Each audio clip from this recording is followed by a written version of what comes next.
자, 이 시간에는 우리 영원한 교회 담임이신 변병탁 목사님 모시고 귀한 제목이에요. 문재인 대통령님께 삼가 올립니다라는 제목으로 우리 박수로 모시겠습니다.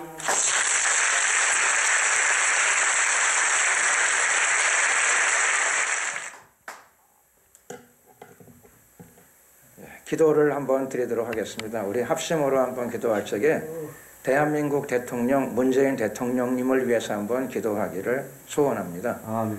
그리스도인은 마땅히 위에 있는 사람들을 위해서 기도를 드려야죠. 그래서 기도할 적에 먼저 문재인 대통령의 구원을 위해서 기도하시고 하나님께서 큰 은혜를 주시고 또 역사에 대한 하나님의 인식을 문재인 대통령님에게 허락해 주시옵소서.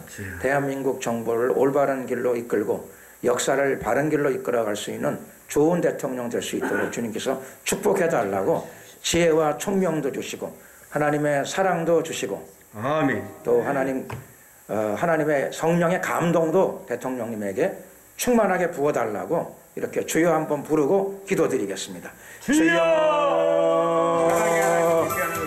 할렐루야. 은혜와 자비가 많으신 좋으신 우리 하나님 감사합니다. 오늘도 우리가 나라와 민족을 위해 기도하며 또 대한민국 대통령 문재인 대통령님을 위해서 이 시간에 기도드립니다. 대통령님의 마음과 생각을 주님께서 항상 어루만져 주시옵시고 평안을 주셔서 문재인 대통령 하나님 예수님 잘 믿어 구원받고 하나님의 자녀가 될 수 있도록 도와주시고 하나님의 귀한 자녀가 될 수 있도록 붙잡아 주시기를 간절히 빌고 원하옵나이다. 국정을 돌보는데 하나님 부족함이 없도록 하나님의 지혜와 총명도 주시고 용기도 주시고 사랑도 가득 부어주시기를 간절히 빌고 원하옵나이다. 마음의 평강을 주시옵소서. 대한민국과 이 역사를 하나님 보시기에 합당한 길로 이끌어갈 수 있는 용기를 허락하여 주시기를 간절히 빌고 원하옵나이다. 축복하소서. 강하고 담대한 마음도 허락하여 주시옵소서. 함께하여 주시옵시고 하나님 모세에게 주셨던 것 같은 위대한 지도력을 허락해 주시기를 간절히 빌고 원하옵나이다. 축복하소서. 역사하소서. 함께하소서. 할렐루야. 감사드리옵고 예수 그리스도의 이름으로 기도드렸습니다. 아멘.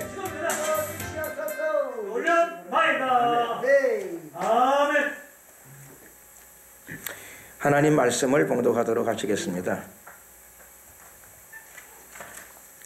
하나님 말씀은 구약성경 시편이 되겠습니다. 시편 23편입니다.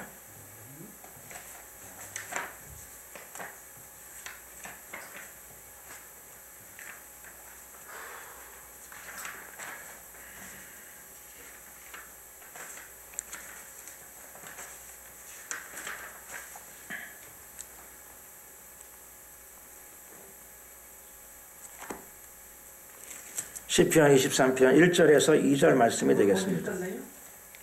구약성경 시편 23편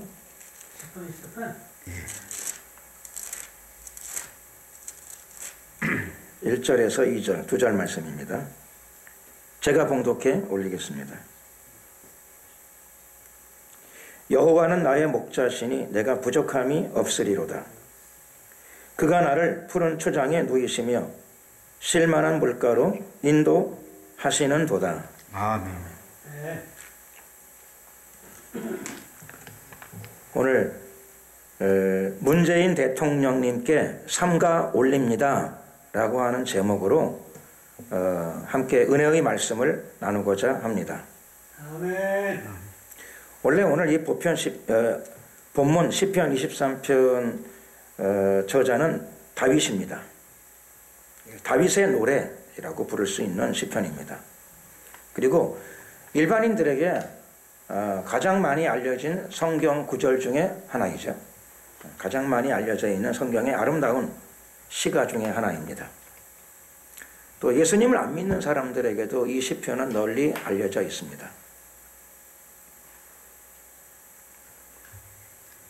다윗은 많은 사람들이 잘 알고 있는 것처럼 다윗은 이스라엘의 왕입니다. 통일왕국 시대 이스라엘도 원래 한반도에 있는 한국처럼 오랜 세월 남북이 갈려져 있었습니다. 그런데 다윗은 이스라엘이 남북이 갈려지기 전, 즉 통일왕국 시대의 두 번째 임금이었습니다. 첫 번째 임금은 우리가 잘 알고 있는 것처럼 사울이었습니다. 초대 임금 사울이었고 다윗은 그의 부마였습니다. 그리고 사울 다음으로 이스라엘의 왕위에 올랐습니다. 다윗에 대한 표현으로 하나님께서는 다윗에 대해서 내 백성 이스라엘의 주권자라고 하는 표현도 쓰신 적이 있습니다. 왕이니까 하나님의 백성 이스라엘의 주권자, 통치자, 그런 의미였겠죠. 왕은 통치자입니다. 그래도 왕은 또 고대 임금은 주권자이죠. 그리고 또 흔히 왕은 백성의 인도자, 목자로 비유되어지기도 합니다. 그런데 정치적인 통치자가 목자로 나타나는 것은 이스라엘에만 있는 것은 아니고 우리나라에도 있습니다. 우리나라에 구한말에 조선 마렵에 나온 책 중에 목민심서, 정약용이가 쓴 목민심서라고 하는 책이 있는데 그 책은 백성을 지도하는 지도자들은 어떻게 백성을 지도해야 되는가라고 하는 내용이 담겨져 있는 책이라고 들었습니다. 근데 통치자들을 위한 책, 정치가들을 위한 책, 근데 그 책 이름이 목민심서, 목자라는 거죠. 그래서 목자의 마음을 가지고 백성들을 이끌어야지 정상적인 통치자, 올바른 통치자가 될 수 있다 라고 하는 의미로 정약용이 쓴 책이라고 들었습니다. 다윗은 좋은 목자였습니다. 우리나라의 책 목민심서는 못 읽었지만은 좋은 목자로서 이스라엘을 이끌었습니다. 그래서 다윗은 역대 임금들에 있어서 이스라엘과 갈라져 있던 유다 왕국 모든 임금들을 통틀어서 좋은 임금의 모델입니다. 모든 임금들을 평가할 적에 그가 다윗의 길을 걸었는가 걷지 않았는가 라고 하는 것으로 왕들을 평가했습니다. 그러니까 이스라엘의 역대 왕들을 평가하는 기준, 그가 다윗의 길을 걸었는가 걷지 않았는가. 참 놀랍습니다.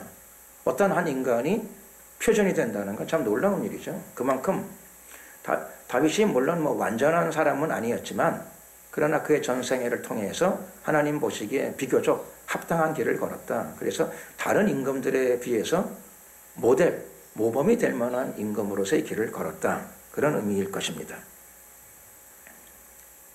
그런데 이 다윗이 이렇게 훌륭한 이스라엘의 목자가 된 비결, 어떻게 다윗은 이렇게 훌륭한 목자가 될 수 있었을까라고 하는 것인데, 놀랍게도 오늘 본문 보게 되면은 다윗은 자기 생애에 고백하기를, 노래로 고백하기를, 시편은 원래 노래였으니까 노래로 고백하기를 자기 인생에서 부족함이 없었다라고 이야기합니다. 부족함. 나의 인생에서는 결핍이 없었다. 물론 그 사람 왕이니까 풍족하고 부유했겠지. 그런데 왕 이전에 그는 오랜 생활, 도피 생활을 했습니다. 생명을 구하기 위해서, 자기 생명을 보존하기 위해서 사울의 그 추적과 공격을 피해서 오랜 생활 도피 생활을 했던 적도 있습니다. 아주 고달픈 도피 생활, 그리고 항상 어려움과 위험이 많았던 도피 생활. 그의 인생에는 그런 시련도 있었고, 또 그전에는 베들레헴 조그마한 농촌 마을에 많은 아들이 8아들의 막내 아들로서 성장했습니다.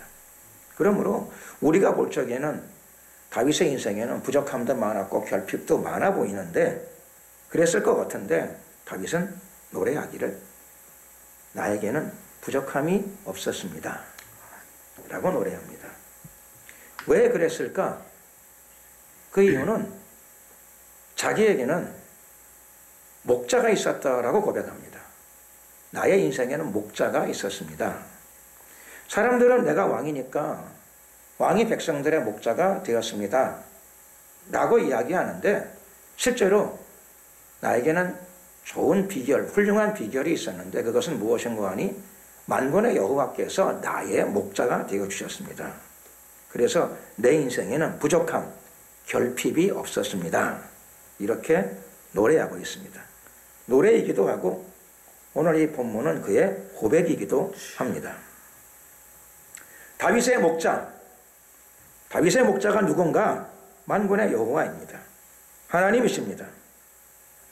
하나님은 다윗의 목자이고 다윗에게는 개인적으로 목자가 되어주셨고, 하나님은 온 우주 가운데 창조주가 되시는 분이십니다. 만물의 근원이 되시는 분이시죠.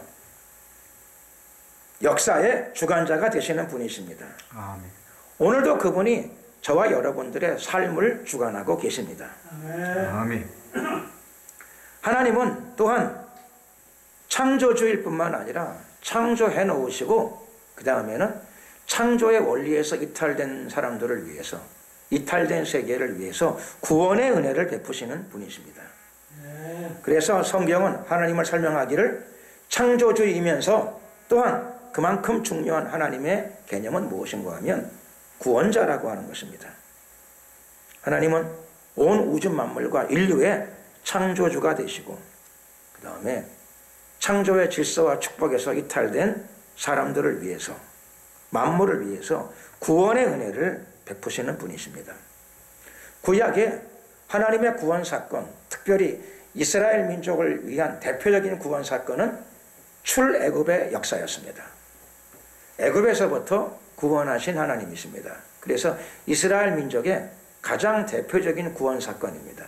민족적 구원, 역사적 구원이죠. 이스라엘 민족은 애굽에서 무려 430년간 노예 생활을 했습니다. 노예 생활은 뭐 처참할 거예요. 군인은 노예는 아니죠. 군인은 노예는 아닙니다. 국방을 위한 의무를 감당한다. 그러니까 긍지가 있죠. 군인 생활하게 되면 나름대로. 고되지만 한편에는 대한민국에서 국민으로 태어났으니까 좀 겨울에는 춥고 여름에는 덥긴 하지만 그래도 나는 의무를 감당하는 국민이다. 이런 어떤 긍지가 한편에 또 있습니다. 그런데 노예는 어떨까요, 여러분? 저는 물론 뭐 노예 생활을 안 해봐 잘 모르지만 노예 생활 힘들고 고달프겠죠. 노예 생활의 비참한 건 뭔가 하면 생활도 괴롭고 고달프지만 마음속에 노예 생활은 긍지가 없습니다. 아무런 긍지가 없어요. 주권, 인격, 자유 모든 것들을 다 빼앗기는 거죠. 그런데 선민인 이스라엘 백성이 애굽에 내려가서 노예 생활을 했습니다. 긴 노예 생활입니다. 하나님은 때가 되셔서 그들을 해방시키기로 작정하십니다. 그래서 위대한 역사, 하나님의 구원 역사.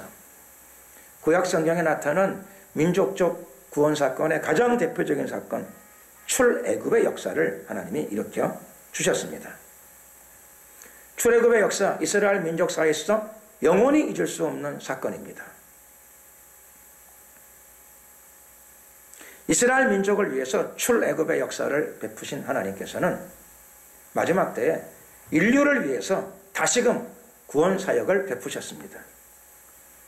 유대인뿐만 아니라 온 인류를 위한 구원 역사입니다. 즉 자기 아들을, 죄 없는 하나님의 독생자를 죄 있는 인간의 모습으로 이 땅에 내려보내 주셨습니다. 그래서 하나님께서는 자신의 외아들을 희생 제물로 삼으시고 죄 없는 자신의 아들의 피를 제물로 받으심으로 말미암아 죄 있는 저와 여러분의 죄의 문제를 해결해 주셨습니다. 아멘.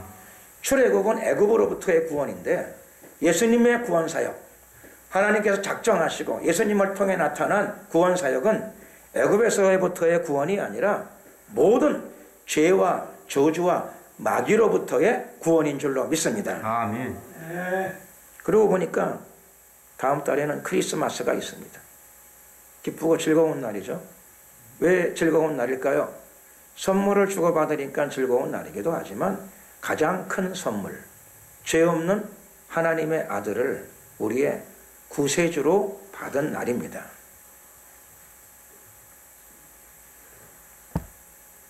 구원, 누구든지 어떤 죄인이든지 자신이 죄인인 것을 인정하고 하나님의 아들 예수님을 구세주로 받아들이는 자들에게 하나님께서는 그 믿음만 보시고 그를 의롭다라고 불러주십니다. 하나님의 자녀로 간주해 주시는 것입니다. 이것은 은총입니다. 예수님은 인간이 받을 수 있는 가장 큰 선물입니다. 구원, 이것이 바로 구원입니다. 구원은 다른 의미에서는 에덴 동산으로의 복귀라고 할 수 있습니다. 죄 없는 상태에서 하나님과 더불어 함께 거닐었던 시절로 돌아가는 것입니다. 예수님의 피를 힘입어서 예수님의 피를 밟고 예수님의 피로 씻음받고 하나님과의 교제의 회복의 자리로 들어갑니다. 하나님의 은혜의 보호자 앞으로 나가는 것입니다. 또 너무나 영광스럽게 인간이 창조주와의 교제를 회복하는 사건, 이것이 바로 구원이라고 할 수 있습니다. 예수님은 마태복음 4장에서 우리에게 말씀하셨습니다. 첫 번째 메시지로. 모든 사람들이 너무나 잘 알고 있는 메시지이죠. 예수님의 말씀, 복음의 진리입니다. 이렇게 말씀하셨습니다. 회개하라, 천국이 가까 왔느니라. 아멘. 천국은 우리에게 다가옵니다. 누구든지 내가 죄인인 것을 인정하고 하나님의 아들을 나의 구세주로 영접할 적에 그때 천국 가는 것이 아니라 가기 전에, 요단강 건너가기 전에 이미 이 땅에서부터 천국이 우리에게로 임하기 시작합니다. 오늘 이 말씀을 듣는 모든 시청자 여러분들에게 예수 그리스도의 이름으로 하나님의 천국이 여러분의 심령 속에 들어오기를, 생활 속에 임하기를 예수 그리스도의 이름으로 축원합니다. 아멘. 우리는 원래 천국에 살았습니다. 하나님과의 교제 속에 살았던 사람들입니다. 에덴 동산에서 죄 없이 하나님과 더불어 하나님의 생명을 누렸던 자들입니다. 거기서 인간은 무엇을 누렸을까요? 하나님이 주신 것들을 누렸죠. 너무나 많은 것들. 가장 대표적인 것을 들려고 그러면 자유를 누렸죠. 에덴 동산은 자유로운 것입니다. 노예가 아니에요. 하나님은 우리를 노예로 만들지 않으셨어요. 선악과를 왜 만들었느냐? 선악과가 있음으로 말미암아 모든 과일이 우리의 것이라고 하는 것을 볼 때마다 확인하는 겁니다.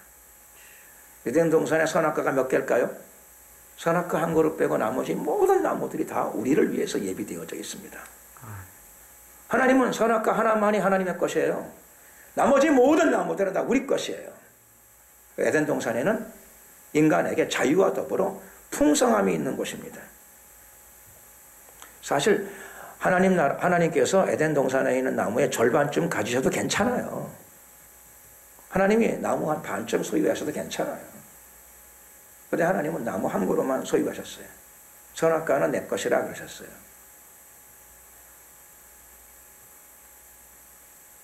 그거 하나님께 사람이 동의해도 괜찮은데 사람은 자유를 누리고 권리를 누린 다음에 그 다음에는 그 한 그루 나무마저 탐냈습니다. 욕심이죠. 인간에게 사랑을 많이 받았으면 감사가 넘쳐야 되는데 하나님의 사랑, 그 사랑이 뭐라고요? 자유로 주어졌고요. 두 번째로는 권리로 주어졌습니다. 인간에게 자유와 권리, 에덴 동산에는 인간의 자유와 권리가 풍성한 곳입니다. 그런데 인간은 자유와 권리를 많이 받고 하나님의 넘치는 사랑을 받은 다음에 욕심의 길을 걸었습니다. 욕심이 잉태하면 죄를 낳습니다. 죄가 무엇인가요? 죄가 들어오게 되면 하나님의 원래의 상태, 아름다운 상태, 축복의 상태에서부터 등급이 떨어집니다. 타락이라고 그러죠. degrade, 등급이 하락합니다. 타락이 오게 됩니다. 하나님은 원래 인간을 비참하게 만들지 않고 풍성한 삶을 누리도록 만들었지만, 하나님의 생명, 영생을 누리게 만들었지만 인간 스스로 자신의 욕심 가운데에서 타락의 길을 걸었습니다. 타락의 상태로 떨어졌습니다. 이것이 오늘 인간의 모습입니다.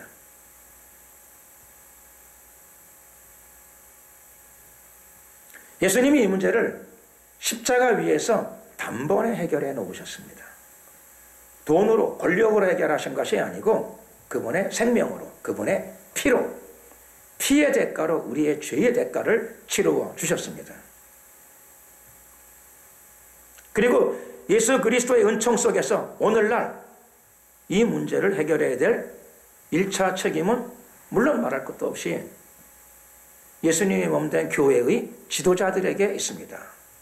인간의 죄의 문제, 타락의 문제를 예수 그리스도의 보혈의 공로, 십자가의 공로에 의지하여 이 문제를 해결해 줘야 될 책임이 교회의 지도자들과 모든 그리스도인들에게 있는 줄로 믿습니다. 아멘. 이 문제 1차 책임은 교회에 있고 교회의 지도자들에게 있습니다. 그러나 오늘 1차 책임뿐만 아니라 2차 책임자들이 있다는 것을 또한 말씀드리고자 합니다. 2차 책임은 누구에게 있을까요? 2차 책임은 정치 지도자들에게도 있습니다. 다윗이 그걸 알았죠? 다윗은 하나님의 사람이기도 했지만 그는 정치 지도자였습니다. 그래서 그는 목민관입니다. 목자입니다. 백성들에게 목자로서의 역할을 감당해야 될 책임이 있다는 걸 알았습니다. 그는 자신의 책임을 잘 감당했습니다. 비록 완전한 존재는 아니었지만 하나님 보시기에 잘못한 것은 회개하고 돌이키면서 하나님 보시기에 합당한 길을 걸어갔습니다. 그리고 그 비결을 우리에게 알려줍니다. 그 비결은 내가 훌륭해서 그런 게 아니고 나는 부족함이 없는 일생을 살았는데 그 이유는 여호와께서 나의 목자가 되셨기 때문이라. 그 말씀은 무슨 뜻일까요? 목자의 인도함 가운데서 내가 살았기 때문에 항상 목자의 돌봄을 받았노라. 그런 뜻일 것입니다. 오늘날 정치 지도자들은 백성들을 향하여 국민들을 향하여 책임 있는 존재입니다. 목자로서의 책임을 감당해야 합니다. 원래 인간이 가지고 있는 하나님께로부터 부여받은 원래의 자유, 에덴 동산에서부터 우리 인간이 누렸던 권리, 인권, 또 인간의 본성 속에 들어있는 악한 성향, 탐심, 자유, 인권, 인간의 욕심, 이런 모든 것들이 정치적 고려의 대상이 될 수밖에 없습니다. 정치 행위의 대상이죠. 그러므로 정치가들은 정치를 통하여 이 문제에 대한 책임을 같이 또 져야 합니다. 저는 최근에 대통령님과 또 정부에 대해서 우려스러운 느낌을 금할 길이 없습니다. 그것은 무엇인가 하면 자유와 인권이라고 하는 이 아름다운 가치를 그것을 미명으로 삼아서 핑계로 삼아서 죄악, 특별히 동성애 죄악을 합법화 혹은 정책으로 삼아 나가려고 하려는 시도가 이 정부에서 이루어지고 있기 때문입니다. 여러분, 동성애는 창조주 하나님께서 이미 기록된 말씀으로 죄악으로 규정해 놓으신 내용입니다. 창조주가 규정하신 것을 누가 고칠 수 있겠습니까? 받아들여야 합니다. 하나님 왜 인간을 남자와 여자로 창조하셨나요? 하나님 왜 지구는 하루에 한 번만 돌아야 되나요? 하나님 왜 지구는 태양 주위를 1년에 꼭 한 번만 돌아야 되나요? 그거 하나님이 원래 그렇게 정해 놓으신 것입니다. 하나님의 우주 질서입니다. 창조 질서입니다. 그건 하나님의 권한입니다.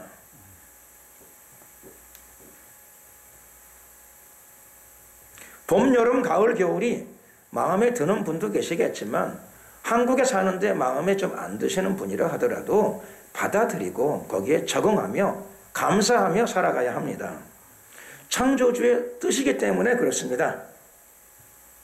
동성애가 죄악이라고 하는 거 그거 동의가 되시는 분들도 있겠지만 동의가 안 되신다 하더라도 하나님께서 정해 놓으신 거고 규정해 놓으신 것입니다. 아멘. 우리 인간의 마음에 혹시 안 드시는 분이라 하더라도 생각을 고쳐서 봄, 여름, 가을, 겨울을 고칠 수가 없습니다. 지구의 자전 속도를 고칠 수가 없습니다. 창조주가 그렇게 정해 놓으신 거예요.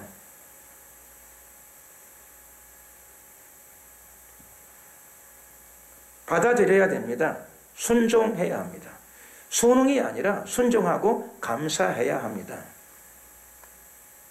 이것을 순종하지 않고 성평등이라고 하는 미명으로 죄악을 합법화시키는 이런 행위, 창조주의 창조 질서와 창조주의 권위를 대적하는 일은 우려스러운 일 정도가 아니라 어리석은 일입니다. 뿐만 아니라 순종하고 받아들이려고 하려는 태도가 아니라 성평등이라고 하는 미명으로 하나님의 창조 질서와 하나님의 권위를 무시하려고 하려는 인간의 태도, 이것은 인간의 악성이고 교활함입니다. 땅에 있는 정부가 하늘에 계신 하나님의 법도를 어기려고 하려는 시도는 대단히 어리석은 일입니다. 중지되어져야 마땅한 일입니다.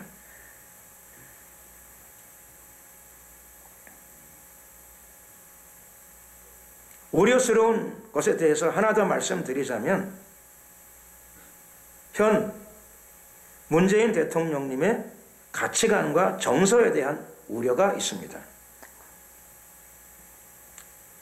문재인 대통령은 이런 말씀을 하신 적이 있다고 합니다. 자유민주주의 국가 월남이 공산화될 때 자신이 희열을 느꼈다. 이런 발언을 듣고 나서는 저는 우려를 금할 길이 없습니다. 공산주의는 하나의 이념이기도 하지만 내용이 명백합니다. 공산주의는 종교의 자유를 용납하지 않습니다. 공산주의는 원래 근본적으로 개개인의 사유재산을 용납하지 않습니다. 공산주의는 공산당 외에 다른 정당으로 정권 교체를 용납하지 않으려고 합니다.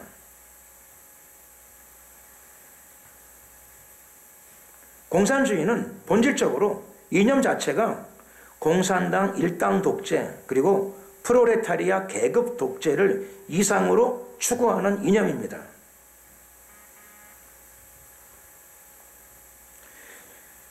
자유와 인권의 가치를 참으로 존중히 여기는 사람들은 받아들일 수 없는 내용입니다.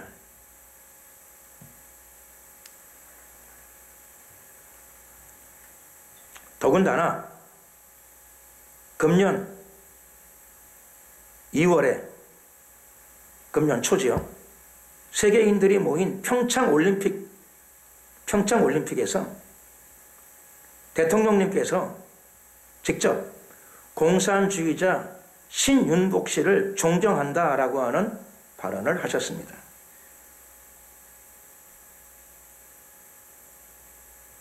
이 발언에 대해서, 이 발언과 사고에 대해서 깊은 우려를 금할 길이 없습니다. 북한은 자기 방식의 공산주의인 주체 사상을 수립하여 그것도 모자라 김일성을 신격화시키고 우상화시키는 길을 걷고 있는 것이 역사적 사실입니다. 이게 팩트입니다. 북한 안에서는 김일성 집단이 3만 5천 개의 김일성 동상과 기념물을 전국 각지에다 설치하여 북한 주민들, 북한 인민들에게 그 우상 앞에 경배를 요구하고 있습니다. 강요하고 있는 거죠. 북한은 자유와 해방이 필요한 땅입니다.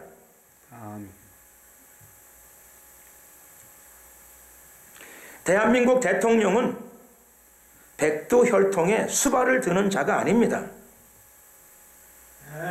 대한민국 대통령은 북한 주민의 자유와 인권과 해방을 위해서 헌신적인 노력을 기울여야 하는 직책입니다. 이건 저의 개인적인 요구가 아닙니다. 대한민국 헌법에 대한민국 영토는 한반도의 절반이 아닙니다. 헌법에 이렇게 기록되어 있습니다. 대한민국의 영토는 한반도와 그 부속도 서로 한다. 그러므로 평양도 대한민국의 영토입니다. 원산도 대한민국의 영토입니다. 북한 전역이 대한민국 헌법에 따라서 대한민국의 영토입니다. 대한민국 대통령의 통치권은 서울과 부산과 38도선 휴전선 이남에만 국한되어지지 않습니다. 헌법에 따르면, 대한민국 법에 의거하면 대한민국 대통령의 통치 영역은 한반도 전역입니다.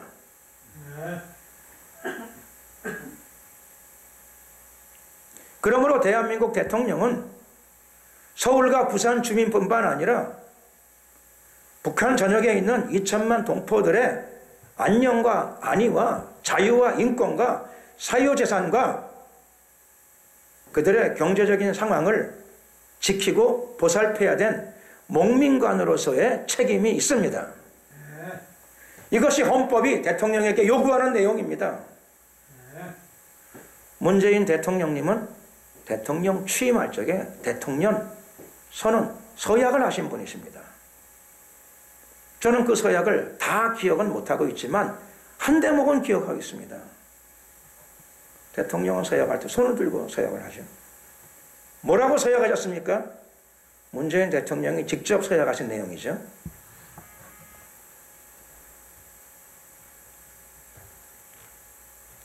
나는 대한민국의 국헌을 준수하며 국가를 보위하며, 그렇게 국민들 앞에서 약속하셨습니다. 국헌을 준수하셔야 됩니다. 헌법을 준수하셔야 됩니다. 문재인 대통령의 통치 범위는 한반도 전역입니다. 북한 주민을 구원하고 해방해야 될 책임이 이 나라 대통령에게 주어져 있습니다.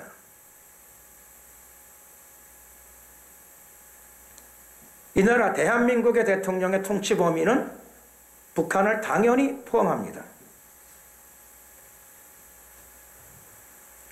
대한민국 대통령께서는 동성애 보호자 역할을 자처하거나 백두혈통의 수발을 드는 역할을 자처하시면 안 됩니다. 대한민국 대통령은 국헌을 준수하고 국가를 보위해야 됩니다. 대통령님께서는 역사를 주관하시는 하나님을 경외할 줄 아셔야 합니다. 아멘. 대통령님께서는 국민들 앞에서 선서하신 그대로 대한민국의 헌법의 가치를 지키셔야 되고, 그리고 또 국가를 보위하셔야 합니다. 여기에는 북한 주민의 자유와 인권을 보호해야 될 책임이 포함되어집니다. 한반도에 살고 있는 모든 주민들의 자유와 인권과 생명과 자유재산을, 사유재산을 지켜야 될 책임이 대통령에게 합법적으로 부여되어져 있습니다. 아멘.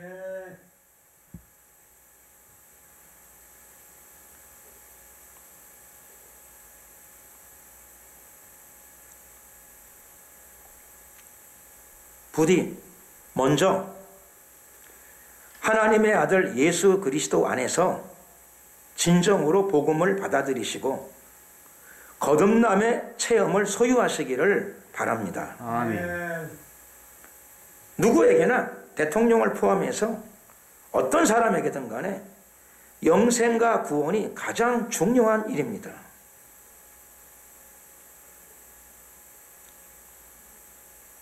문재인 대통령의 일생 속에서도 하나님의 영생 속으로 그 일생이 이어지기를 예수 그리스도의 이름으로 진심으로 축복합니다.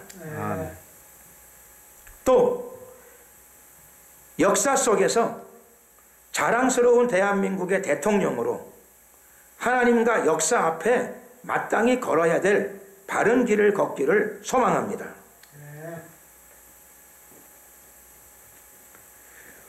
문재인 대통령님께서도 당연히 마땅히 이전의 모든 지도자들과 대한민국 지도자들과 마찬가지로 역사의 평가와 하나님의 심판을 원치 않던 받게 되십니다.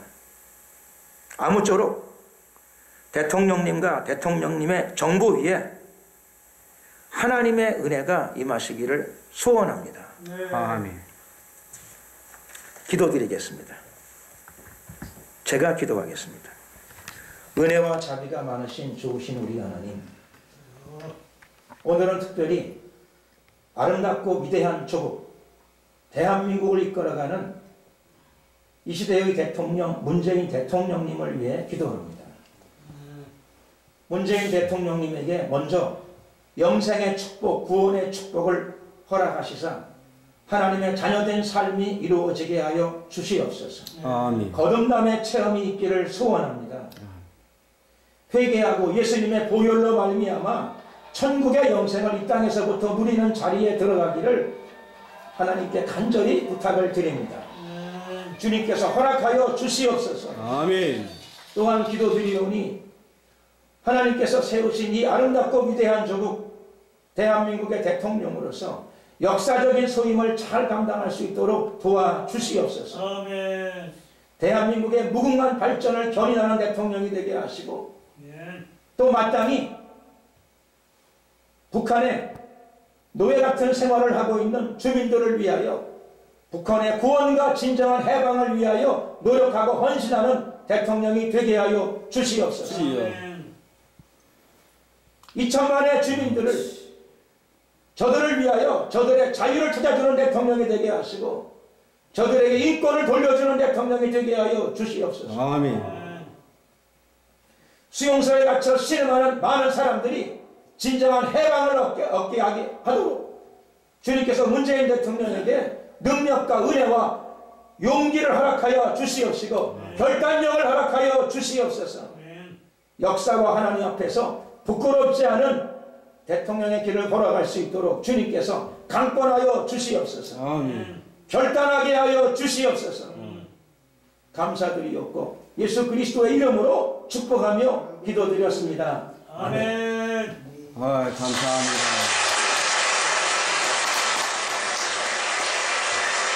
네, 문 대통령이 2011년 6월 14일, 예, 2월 14일 날 운명이라는 책을 발간을 문 대통령이 했는데 거기에 이 미국과 월남이 이제 월맹한테 망하는 걸 보고 희열을 느꼈다. 예, 거기 책에 나옵니다. 6월 14일 날 발간한 그 운명이라는 책에 나옵니다. 이게 지금 대통령이 이제 그 바티칸의 지시를 받고서 전 세계 우리나라 모든 천주교인들이 합세해가지고 이제 대통령을 세웠는데 이제 참 우리나라가 국민 5천만이 좀 위태위태하고 있습니다. 제가 석 달 전에 꿈을 꿨는데요. 김정은이가 청와대 문 대통령 자리에 앉아가지고 담배를 피고 있었어요. 꿈에. 너무 생생해가지고 제가 깜짝 놀라서 깼는데, 참, 우리가 기도를 많이 해야 되겠다고 생각하고, 이 귀한 메시지가 대통령한테 전달되고, 아까 해주신 그 목민심서, 그거는 이제 12개 6조로 되어 있죠. 12개 6조로 되어 있는데 대통령이 되려고 하고 이 나라를 다스리려면 읽어야 된다는 그런 귀한 책입니다. 아마 문 대통령이 이거를 읽었었으면 이런 사태까지 일어나지 않을까 생각이 되고, 어쨌든 우리나라 현역 장군 500여 명이 모여가지고 엊그저께 이제 전쟁기념관에서 귀한 집회를 가졌습니다만, 제 생각에는 이게 전국적으로 좀 확산이 되어서 정말 이 나라를 바로 잡았으면 하는 그런 귀한 생각입니다. 참으로 감사드립니다. 예. 우리 수고해 주신 우리 변병탁 목사님께 다시 한번 박수를 보내드리겠습니다. 네. 감사합니다.